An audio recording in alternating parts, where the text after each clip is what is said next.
Dear students, good evening all of you, and we will discuss today the Shakespeare Sonnet 18. मेरे सभी students जो मेरे साथ इस चैनल पर स्टडी कर रहे हैं उन सभी के लिए आज हम डिस्कशन करने वाले हैं शेक्सपियर के सोनेट 18 का।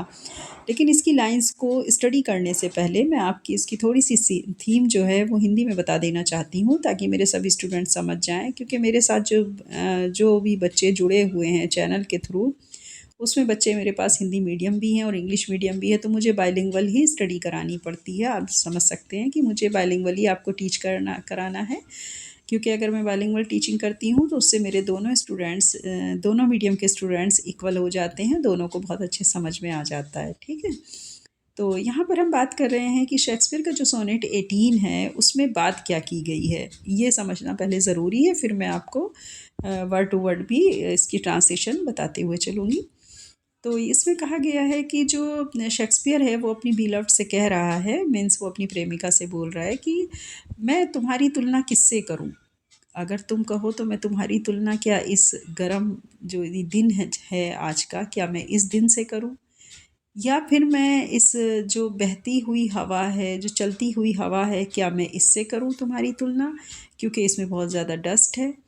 तो मैं तुम्हारी तुलना, बार बार वो अपनी बिलव्ड को देखता है और कहता है कि तुम्हारी तुलना तो किसी से की नहीं जा सकती, क्योंकि तुम्हारी सुंदरता जो है वो इमॉर्टल है।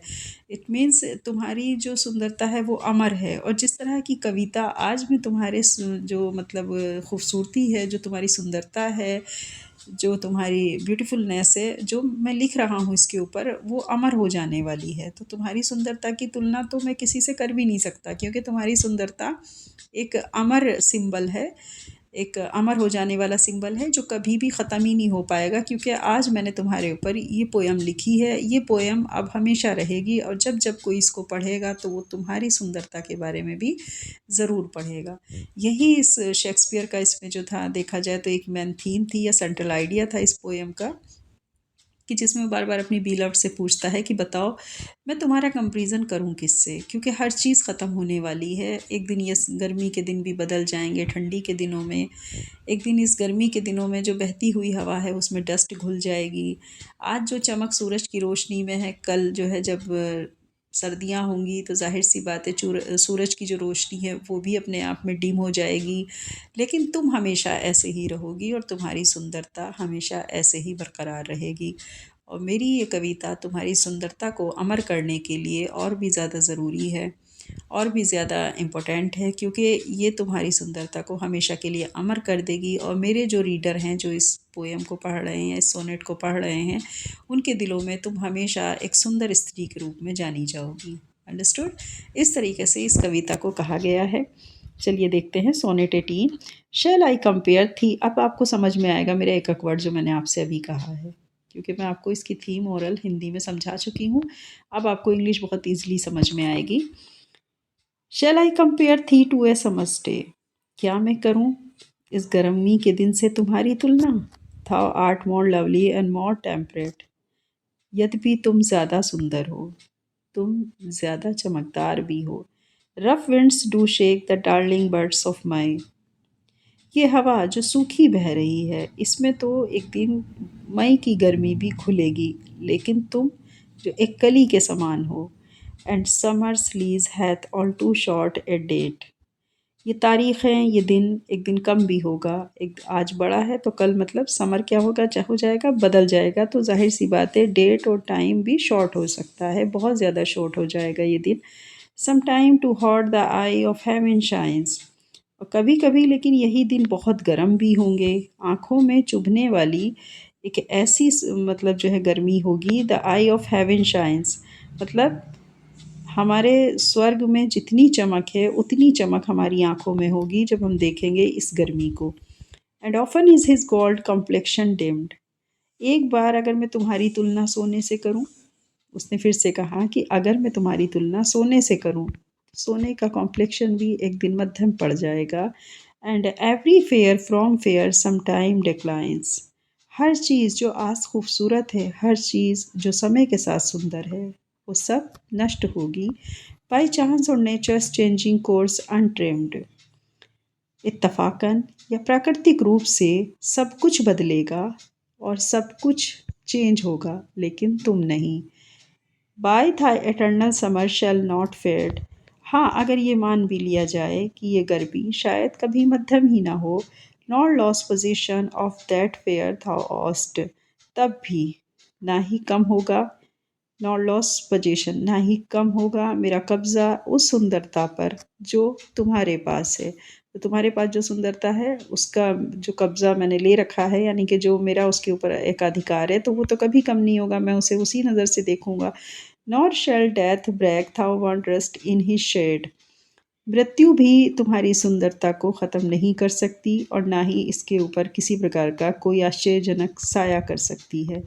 When in eternal lines to time thou growest, so long as man can breathe or eyes can see। जब मैं ये लाइनें लिख रहा हूँ तो ये लाइनें यानी ये जो कविता है, ये कविता ही तुम्हारे लिए समय दर समय हमेशा बनी रहेंगी।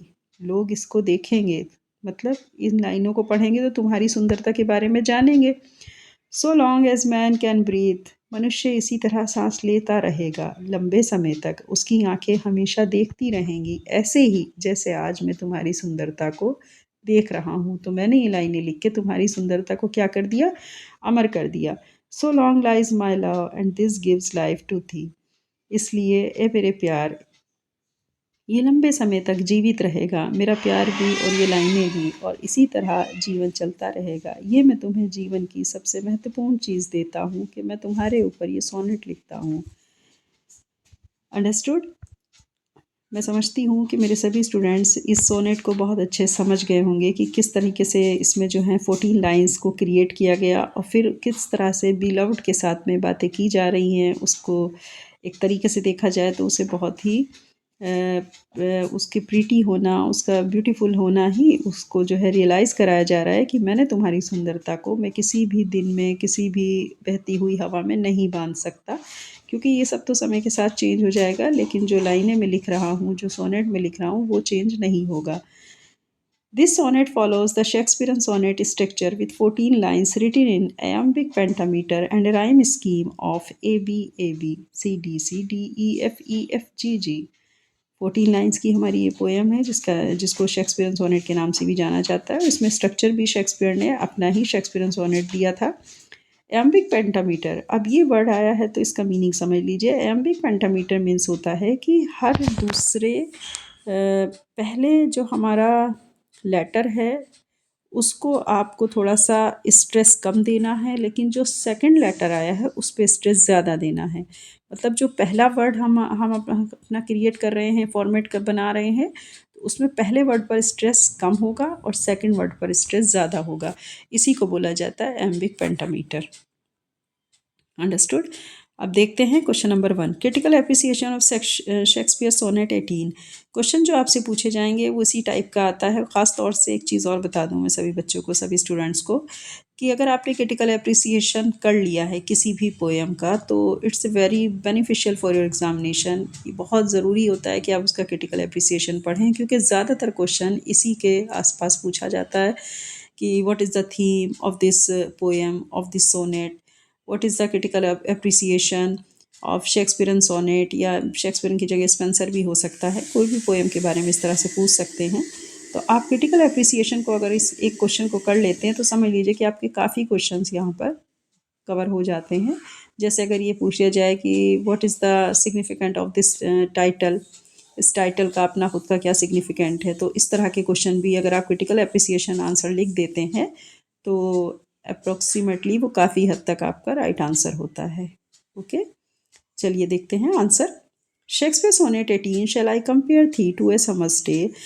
अब तो आपको समझ में आ गया होगा ये लाइन कि एक प्रेमी, यानी शेक्सपियर हमारा जो है वो क्या है, एक प्रेमी के रूप में है जो कि अपनी बीलव्ड से पूछ रहा है, क्या मैं तुम्हारी तुलना करूं इस गर्मी के दिन से। Is one of his most beloved and frequently analysed poem. ये बहुत ही मतलब एक बहुत ही प्यार करने वाली कविता है जिसमें अपनी प्रेमिका से फ्रीक्वेंटली एनालाइज्ड पोएम है, ये लगातार पूछा जा रहा है। In this sonnet Shakespeare explores theme of beauty, love, time and immortality. ये सोनेट शेक्सपियर की उस थीम को एक्सप्लोर करता है जिसमें कि ब्यूटी है, लव है, टाइम है एंड इमॉर्टलिटी। जैसे कि मैंने आपसे अभी कहा कि इमॉर्टलिटी मीन्स अमरता है। The poem's clear structure, vivid imagery, and profound philosophical reflections make it a timeless piece of literature. ये पोएम एक क्लियर स्ट्रक्चर और एक विभिन्न प्रकार की जो विविड इमेजरी का मतलब होता है विभिन्नता लिए हुए काल्पनिकता, तो इस तरह की चीज़ों को दिखा रहा है एंड प्रोफाउंड फिलोसफिकल रिफ्लेक्शंस और एक दार्शनिक जो एक हम जिसे कह सकते हैं कि दार्शनिक रिफ्लेक्शन को दिखाना या उस परिदृश्य को दिखाना जिसमें कि हम देख रहे हैं कि जो लिटरेचर है, लिटरेचर का ये एक बहुत ही प्यारा पीस है या इसे हम कह सकते हैं कि बहुत ही फेमस पोएम है या फेमस सोनेट है। Flow is a critical appreciation sonnet 18 broken down under various headings. यहाँ पर हमने नीचे दिया है क्रिटिकल एप्रिसिएशन सोनेट 18 का, जिसमें हमने अलग अलग हेडिंग्स भी इंक्लूड की हैं। हेडिंग्स का होना किसी भी क्वेश्चंस की ये गारंटी होता है कि आपने उस पोएम को थोड़ा अलग ढंग से पढ़ा है और ये एक बहुत ही इम्प्रेसिव होता है जब आप किसी अपने क्वेश्चन में हेडिंग्स मेंशन करते हैं। तो एग्ज़ामिनर के लिए भी इजी होता है ऐसे क्वेश्चन को चेक करना, क्योंकि सामने से हेडिंग्स ही बता देती हैं कि आपने क्वेश्चन में क्या लिखा होगा, आंसर में अपने क्या लिखा होगा। तो हेडिंग मेंशन करना आपके लिए बहुत ज़रूरी हो जाता है। अगर ये आपको एक बहुत अच्छा आंसर देना है तो ये बहुत ज़रूरी है कि आप उसकी हेडिंग्स भी ज़रूर मेंशन करें। ओके, तो first heading is the theme of beauty and nature. आपसे कहा गया है कि इस सोनेट की थीम और नेचर के बारे में बात हुई है इसमें, या इट इज़ ट्रू, ये तो आप जान गए हैं। The central theme of sonnet 18 revolves around the comparison of the beloved's beauty to that of a summer's day. मैं समझती हूँ जब मैंने आपको हिंदी में पूरी पोएम समझा दी है, अब किसी तरह का कोई डाउट आपको नहीं होगा और अब ये जो क्रिटिकल एप्रिसिएशन ये आपको एकदम क्लियर हो जाएगा। यही यही कॉन्सेप्ट की क्लियरिटी अगर आपकी बनी रहेगी तो आप बहुत चीज़ों को समझ के चलेंगे, ठीक है? और फिर आपको लिखने में भी कोई दिक्कत नहीं होगी। जब आप अपने क्वेश्चन को अटेम्प्ट कर रहे होंगे तो आपको सारी चीज़ें word by word, step by step and heading two heading बहुत अच्छे से समझ आएगी और आप इस तरह से राइट डाउन करते चले जाएंगे in your copy. Okay okay, first heading, theme of beauty and nature. The central theme of Sonnet 18 revolves around the comparison of the beloved's beauty to that of a summer's day. हमें अच्छे से पता है कि central theme sonnet 18 की जो कि revolve करती है और एक तुलना करते हुए दिखाई देता है, मतलब कंपैरिजन किया जा रहा है बिलव्ड की ब्यूटी का एक समर डे के साथ में। At first glance a summer's day might seem like an apt metaphor for beauty as it is often associated with warmth, light and vitality. देखिए, इसने कहा गया है कि पहली ही बार में हमें ये चीज़ें समझ में आ रही हैं कि समर्स डे की जो तुलना है वो बिल्कुल दिखाई दे रहा है। उसको अपनी बिलव्ड बिल्कुल कभी समर्स डे की तरह दिखाई देती है, तो उस ये मेटाफर के तौर पे उसकी सुंदरता को बार-बार यूज़ किया गया है। मेटाफर आप जानते ही होंगे, बार-बार किसी शब्द का इस्तेमाल करना। As it is often associated with warmth, light. अक्सर इसमें हम देख रहे हैं कि कुछ चीज़ें जो इसने वार्मथ, गर्मजोशियाँ दिखाई हैं बात करते वक्त, उसने बहुत ही मतलब एक कहते नहीं गर्मजोशी से बात करना, बड़ी ही अपनाइत के साथ बात करने के लिए भी वार्मथ वर्ड आता है। लाइट एंड वाइटलिटी, बहुत ही अच्छे और रोशनी डालने वाले अंदाज में और एक अलग अलग तरह के, वाइटलिटी का मतलब होता है विभिन्न प्रकार की चीज़ों का एक साथ मेंशन करना या इंक्लूड करना। However, Shakespeare immediately distinguished the beloved's beauty from the fleeting nature of summer. जैसा कि हम देखते हैं कि शेक्सपियर अचानक से ही तुलना करने लग जाता है अपनी बीलव्ड की ब्यूटी की, किससे, नेचर, समर से, समर की उस प्रकृति से जो वो महसूस कर रहा था। Summers days can be run by storms, rough winds और बी टू नो हॉट। आगे वो ये भी कहता है कि समर डे ये तो ख़त्म हो जाएंगे, बर्बाद हो जाएंगे, किससे, जब तूफ़ान आएगा। तूफ़ान आएगा तो क्या होगा कि रफ विंड्स चलेंगी, मतलब सूखी हवाएं चलेंगी, तब ये बहुत गर्म भी हो सकता है यही समर डे। तो तुम तो ऐसी नहीं होगी, मतलब उसका कहना ये है कि समर डे तो चेंज हो सकता है लेकिन तुम्हारी सुंदरता, तुम्हारी ब्यूटी कभी चेंज नहीं होगी। Shakespeare suggest that the beloved's beauty is more consistent, more temperate and less subject to the imperfections of nature. Shakespeare आगे ये भी सजेस्ट करता है अपनी बीलव्ड की ब्यूटी को लेकर के कि तुम ज़्यादा अच्छी हो, तुम ज़्यादा सुंदर हो, तुम हमेशा बनी रहने वाली चीज़ हो और तुम इनसे ज़्यादा टिकाऊ हो, मतलब तुम इनसे ज़्यादा अच्छे लंबे समय तक इमॉर्टल रहोगी और तुम्हारे अंदर जो है नेचर से कहीं ज़्यादा, नेचर तो क्योंकि सब्जेक्ट लेस लेस सब्जेक्ट यानी कुछ ही कम विषयों पर है, और नेचर तो बदलता रहेगा, इम्परफेक्शन भी है, लेकिन तुम परफेक्शन है और तुम्हारी ब्यूटी परफेक्ट है, वो हमेशा ऐसे ही रहेगी। This contrast between the impermanence of nature and the constancy of the beloved highlights the theme of idealized beauty। आगे वो दोनों के बीच में तुलना करते हुए ये भी बताता है कि नेचर तो अपने आप में इम्परमानेंस है, मतलब उसकी तो कोई टिकाऊ होना उसका ज़रूरी नहीं, वो तो मतलब परमानेंट एक जैसा नहीं रहेगा, चेंज होता रहेगा। लेकिन तुम्हारी अपनी बिलव्ड को लेकर के कहता है, लेकिन जो तुम्हारी सुंदरता है वो आदर्शात्मक रूप में आइडियलाइज्ड ब्यूटी हमेशा इसी तरह हाईलाइट होती रहेगी और बनी रहेगी। तो यही इसकी थीम थी। आई होप आपको अच्छे समझ आ गया होगा, मैं ऐसी उम्मीद करती हूँ। ठीक है, नेक्स्ट नेक्स्ट है आपकी heading number 2, the passage of time and mortality. मतलब इसमें किस चीज़ पर ज़्यादा ध्यान दिया गया है, टाइम पर और अमरता के ऊपर। Another important theme in the poem is the passage of time and the inevitability of mortality. दूसरी जो महत्वपूर्ण थीम है इस पोएम में वो ये है कि इसमें टाइम के पैसेज के ऊपर और मॉर्टेलिटी के इनवाइटेबिलिटी के ऊपर ज़्यादा फोकस किया गया। Shakespeare acknowledges that everything in nature is subjects to change. Shakespeare इस बात को, इस नेचर के बारे में सब कुछ, एवरीथिंग, सब कुछ अच्छी तरीके से जानते हुए वो हर सब्जेक्ट के ऊपर फोकस करता है और बताता है कि किस तरह से ये चेंज होगा। समर इज़ टेम्परेरी, उसका ये भी कहना है गर्मी जो है वो टेम्परेरी है, हमेशा नहीं रहेगी। ठीक है, परमानेंट तो है नहीं। The sun can be obscured and beauty eventually fades. उसका कहना यह है कि जिस दिन सूरज ज़्यादा तेज़ होगा तो जाहिर सी बात है, जब सूरज ज़्यादा तेज़ हो सकता है तो क्या होगा, समर की जो सुंदरता है वो अपने आप ही फेड पड़ जाएगी। However the speakers argues that the beloved beauty is different. लेकिन यहाँ पर उस प्रेमी का बोलना और उस ये तर्क देना, ये आर्ग्यू करना कि मेरी जो बीलव्ड है वो प्रेमिका है, उसकी सुंदरता इन सब से अलग है, वो कभी फेड नहीं होगी। It will be no fade with time, वो समय के साथ कभी भी फेड नहीं होगी। The use of phrases like eternal summer and death. आगे उसने एक फ्रेजेस इस तरीके से यूज़ किया कि इटर्नल समर एंड डेथ, यानी मृत्यु और गर्मी भी उसे फेड नहीं कर सकते। Emphasizes that the beloved is immune to the ravage of age and decay, an idea that position the loved one as transcendent over time। आगे वो पूरी तरीके से जोर दे करके कहता है कि उसकी जो बिलव्ड है वो हमेशा समय के साथ रहेगी, लेकिन उसको कभी कोई नष्ट नहीं कर सकता। क्योंकि उसको नष्ट क्यों नहीं किया जा सकता, उसकी बिलव्ड तो नष्ट हो सकती है लेकिन जो उसकी सुंदरता है वो कभी नष्ट नहीं होगी, क्योंकि उसने एक आइडिया खोज लिया है उस अपने प्यार को जताने का, अपने प्यार की स्थिति को बताने का, जो समय के साथ कभी भी ख़त्म नहीं होगा। तो वो कौन सा विचार है, जो क्योंकि उसने अपनी एक सोनेट ही पूरी बिलव्ड के ऊपर लिख दी है। ठीक है, तो ये लाइनें तो कभी ख़त्म नहीं होंगी ना। Heading number 3, the immortality of poetry. Poetry की अमरता क्या है। A key element of Sonnet 18 is the idea that the speaker can preserve the beloved's beauty through poetry।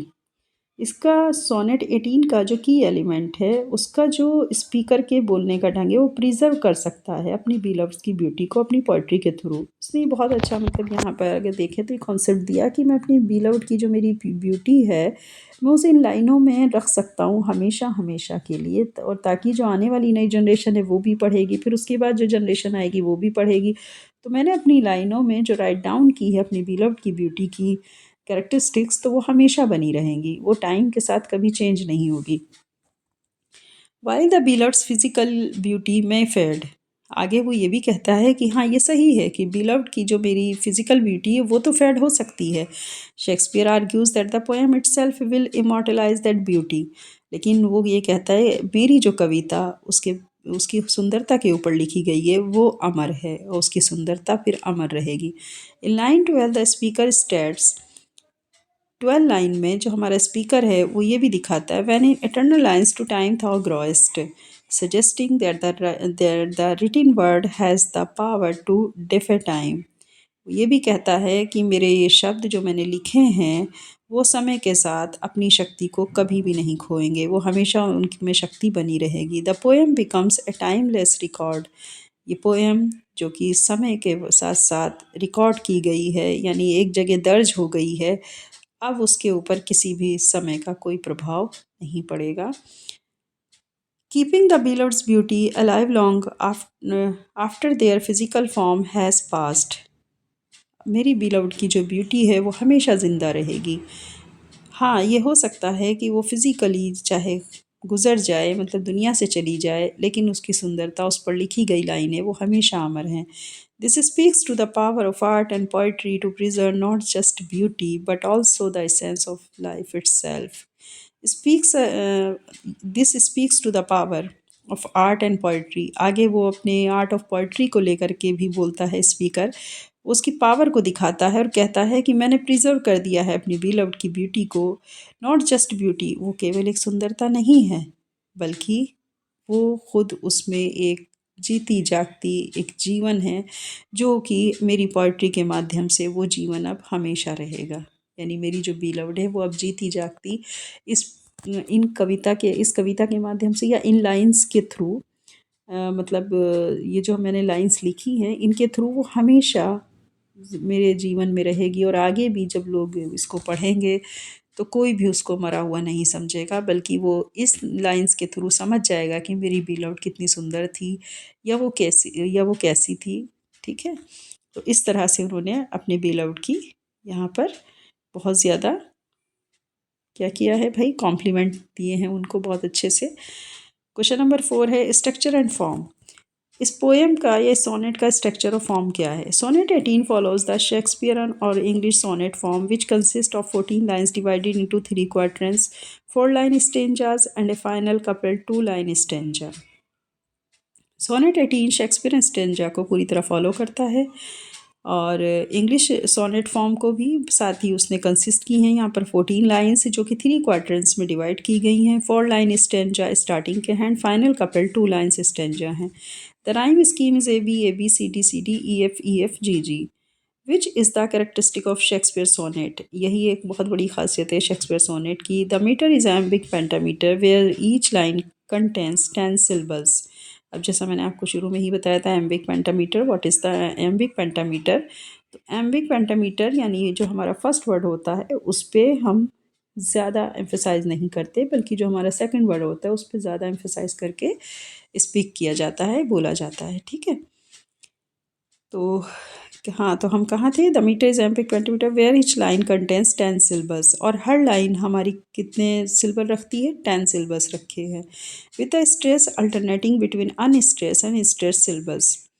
With the stress alternating मतलब स्ट्रेस दे करके बात करना, और फिर बीच में जो नेक्स्ट वर्ड आएगा उसमें अनस्ट्रेस हो जाना, फिर जो थर्ड वर्ड आएगा उस पर फिर से स्ट्रेस देना। यही stressed and unstressed and stress syllables का पैटर्न होता है। This regular structure lends a sense of harmony and order to the poem. Regular structure की अगर हम बात करें तो हारमनी का सेंस इसके अंदर बहुत ज़्यादा है। ये पोएम में एक क्रम विन्यास को बना रहा है। Reflecting the beauty and constancy that the speaker attributes to the beloved. सुंदरता की जो लगातार एक बात की जा रही है स्पीकर के थ्रू, तो स्पीकर अपनी बिलव्ड को लेकर के बहुत ज़्यादा एट्रीब्यूट से बहुत ही ज़्यादा, मतलब उसकी प्रशंसा कर रहा है, बहुत ही ज़्यादा उसको जो है अप्रिशिएट कर रहा है। The final couplet often a key feature in Shakespeare sonnet. Final couplet की बात की जाए तो ये भी एक की फीचर है शेक्सपियर सोनेट का। Provides a resolution to the theme of the poem, जिसमें लास्ट में पोएम में थीम में जिस इशू को उठाया जाता है स्टार्टिंग में, उसका फिर हल यानी उसका रेजोल्यूशन भी दिया जाता है लास्ट के कपल्ट में। It encapsulates the idea that the love and beauty expressed within the poem will continue indefinitely so long as man can breathe or eyes can see, so long lives my love and this give life to thee। यही lines मैंने अभी आपको ऊपर पूरी poem में जब आई थी तो समझाया था। चलिए एक बार फिर से देख लेते हैं। It encapsulates the idea that the love, प्यार के बारे में वो अपने विचारों को यहाँ पर खुल कर रख रहा है और ब्यूटी को एक्सप्रेस कर रहा है अपने बेलव्ड की। पोएम इसी चीज़ को कंटिन्यूटी लगातार बनाए हुए हैं। इनडेफिनेटली वो ये बात कहता है कि सो लॉन्ग एज मैन, वो मनुष्य जो हमेशा रहेंगे, कैन ब्रीथ, वो सांसें भी लेंगे, और आइज कैन सी, और उनकी आंखें हमेशा देखेंगी। क्या देखेंगी? जो ये लाइनें लिख रहा है अपनी बेलव्ड के लिए। So long lies my love, क्योंकि मेरा प्यार हमेशा ज़िंदा रहेगा। And this gives life to thee, और ये जो मैंने लाइनें लिखी हैं ये हमेशा मेरे प्यार को जीवन देती रहेंगी। अंडरस्टूड? मतलब मेरा प्यार इन लाइंस के माध्यम से हमेशा जीवित रहेगा। Structure, heading number 5, use of imagery and language. Heading number 5 हमें बता रही है कि हमने इस पोएम के अंदर शेक्सपियर ने अपनी इमेजरी और लैंग्वेज को किस तरह यूज़ किया। इमेजरी और लैंग्वेज में आ जाता है कि उन्होंने कौन से डिक्शन लैंग्वेज की जो है यहाँ पर अडॉप्ट की, या किस इमेजिनेशन पावर का कितना यूज़ किया गया है। Shakespeare uses vivid imagery and metaphors to enhance the poems themes. Shakespeare ने यहाँ पर अलग अलग तरह की इमेजरी का यूज़ किया और मेटाफर का यूज़ किया है पोएम की थीम में।